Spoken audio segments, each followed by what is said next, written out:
Today we are going to walk through the most common questions companies ask about CMMC compliance. It is designed for small and mid-sized businesses and subcontractor and anyone who is planning to work with Department of War or Department of Defense. In this presentation, I will use Department of Defense instead of Department of War because I'm used to say DoD instead of DOW. My name is Dr. Abdoli. I'm a professor at California State University, and this is Tech Talk Time. Let's start with the basics. CMMC stands for Cybersecurity Maturity Model Certification. It is a cybersecurity requirement created by the Department of Defense to make sure companies handling DoD data are actually protecting it properly. Think of CMMC as a minimum cybersecurity standard required to do businesses with the Department of Defense. It is not about having the most advanced and complex IT or cybersecurity tool. It is about meeting required safeguards and standards for handling the DoD data. So you might have these questions that does CMMC applies to my company? And this is the most important question that companies normally ask. And the simplest answer is this. If DoD data touches your businesses in any way, then CMMC likely applies. This includes prime contractors, subcontractor, and vendors. Company size does not exempt you. Data access determines compliance. The next question is, why does CMMC exist?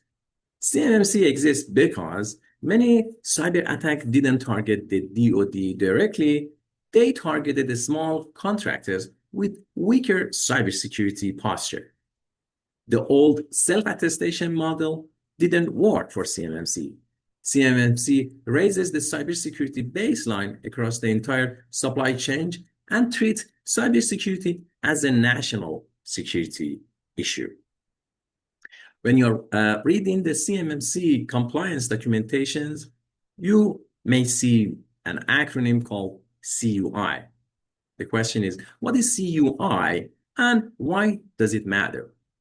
CUI stands for Controlled Unclassified Information. It's sensitive government data that isn't classified, but it still requires protections. If your company handles CUI, your cybersecurity requirement increase significantly, and you are typically looking at CMMC level 2. Now that we talk about CMMC level 2, let's look at CMMC 2.0 standards level and see what they are. CMMC 2.0 has 3 levels. Level 1 focuses on basic cybersecurity hygiene. Level 2 applies to companies handling CUI and align closely with NIST 800-171. Level 3 applies to critical national security programs. Most companies fall into level 1 or level 2. So the other questions that companies normally ask is that, do I need a third-party assessment for my CMMC compliance? So whether you need a third-party assessment depends on your CMMC level and contract requirements. Some companies can self-assess, while others must use certified third-party assessors.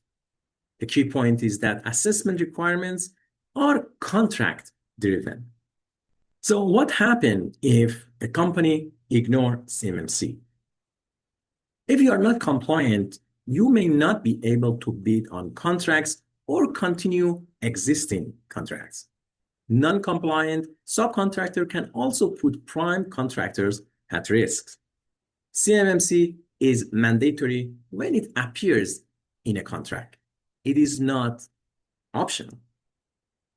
Now that you know that you're required CMMC compliance, the question might be, where should I get started for CMMC compliance? So the answer is not to go ahead and purchase IT or cybersecurity complex tools. The answer is scoping. So you need to first determine if CMMC applies to your company. So the first thing that you can do is that review your contracts data and customer base. And then see if you have any CUI data within your contract. After that, you have to determine the level of CMMC that applies to your particular situations. And that will be determined by the data that you are actually handling. And the third step to begin your CMMC compliance journey is assessment. So map the requirement to NIST 800-171 and start the assessment. This is where actual CMMC 2.0 compliance get started. The other common questions that normally companies ask is, how long does CMMC compliance take? So CMMC compliance usually takes months, not weeks. The timeline depends on your current cybersecurity maturity, documentation, and training gaps. Starting early gives you flexibility and reduce risks. What are the common CMMC mistakes? The biggest mistake is waiting. So you would say, I will do the CMMC compliance when the time comes. That's the biggest mistake. You have to start as early as possible. So that's the first one. So the second mistake is that the company says, oh, we are too small to need CMMC compliance. This is not true. The size doesn't matter. And other company says, our IT provider has already covered CMMC compliance. This is not true. The ITs are normally doing their work, but CMMC compliance journey is something substantial that maybe the IT companies or your IT provider does not have the time or the expertise to do the CMMC compliance for you. And then the third, common error is that we will fix it when the contract comes. And this is actually the error that some company makes. So when the contract comes, then since the CMMC compliance takes a lot of time, month, then it will be too late for you to do the compliance, and you may lose your contract.